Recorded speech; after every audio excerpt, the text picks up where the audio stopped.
ആ സ്ത്രീ ആകസ്മികമായി ഒരു രഹസ്യം കണ്ടെത്തി. അവരുടെ ക്ലാസ്സിലെ ഏറ്റവും മികച്ച വിദ്യാർത്ഥി മാലിന്യ കൂമ്പാരം കുഴിച്ചെടുക്കുകയായിരുന്നു. അവൾ വലിച്ചെറിഞ്ഞ പ്രഭാതഭക്ഷണം അയാൾ ശ്രദ്ധാപൂർവ്വം എടുത്തു.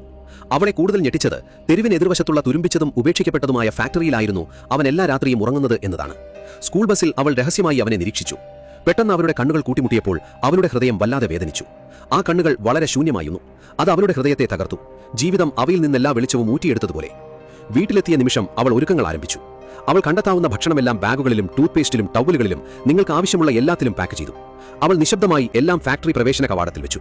പിന്നെ പെട്ടെന്നൊരു വലിയ മരത്തിന്റെ പിന്നിൽ ഒളിച്ചു. അവൻ എല്ലാം അകത്തേക്ക് കൊണ്ടുപോകുന്നത് അവൾ നോക്കി.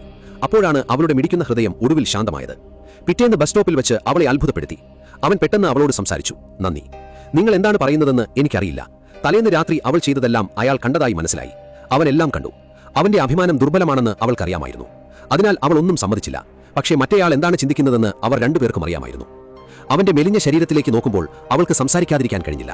പിന്നെ എന്തിനാണ് നീ ആ വീട്ടിൽ? എന്റെ അമ്മ എന്നെ പുറത്താക്കുന്നു. എന്തുകൊണ്ട്? കാരണം അവൾക്ക് ഡേറ്റിംഗ് ഇഷ്ടപ്പെടുന്ന ആൺകുട്ടികളെ ഇഷ്ടമാണ്. എന്നിട്ട് അവരെ അടിച്ചു പൊളിച്ചു. അപ്പോൾ അവൻ സഹജമായി അവന്റെ കൈകളിലെ പാടുകൾ മറച്ചു. അവന്റെ മണം മറ്റു വിദ്യാർത്ഥികളെ മന്ത്രിക്കാൻ തുടങ്ങി. അവൾ പിന്മാറിയില്ല. പകരം അവൾ അവനെ വീട്ടിൽ ചൂടോടെ കുളിക്കാൻ ക്ഷണിച്ചു. കുളി കഴിഞ്ഞ് അവൾ അവന്റെ അച്ഛന്റെ വസ്ത്രങ്ങൾ ധരിക്കാൻ കൊടുത്തു. അവ പോയത് അച്ഛൻ അറിയുക പോലുമില്ല.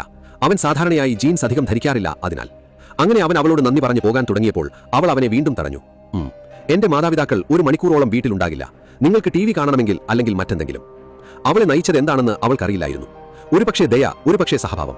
പക്ഷേ അവർക്കിടയിൽ ഒരു പ്രത്യേക ബന്ധം അവൾക്ക് തോന്നി. ഈ വികാരം അവളെ അവനോട് കൂടുതൽ അടുക്കാൻ പ്രേരിപ്പിച്ചു. ക്രമേണ അവർ എന്തും സംസാരിക്കാൻ കഴിയുന്ന സുഹൃത്തുക്കളായി. ആ ദിവസം അവൻ അവളെ പൂക്കൾ നടാൻ സഹായിച്ചുകൊണ്ടിരിക്കുമ്പോൾ പെട്ടെന്ന് എന്തോ പറഞ്ഞു. ഇന്നലെ രാത്രി നിന്റെ അച്ഛനും അമ്മയ്ക്കും ഇടയിൽ എന്താണ് സംഭവിച്ചതെന്ന് ഞാൻ കേട്ടു. യഥാർത്ഥത്തിൽ അവൾ അവനോടുള്ള കരുതൽ സഹപാഠികളാകുക എന്നത് മാത്രമായിരുന്നില്ല. കാരണം അവൾ അക്രമത്തിന്റെ നിഴലിൽ ജീവിച്ചിരുന്നു. അവളുടെ അച്ഛൻ അമ്മയെ അടിക്കുന്നത് അവൾ പലതവണ കണ്ടിട്ടുണ്ട്. ആ കാഴ്ചകൾ അവളെ ഒരു പേടി സ്വപ്നം പോലെ വേട്ടയാടി. അവളുടെ ഹൃദയത്തിൽ ആഴത്തിൽ ഭയത്തിന്റെ വിത്തുകൾ പാകി.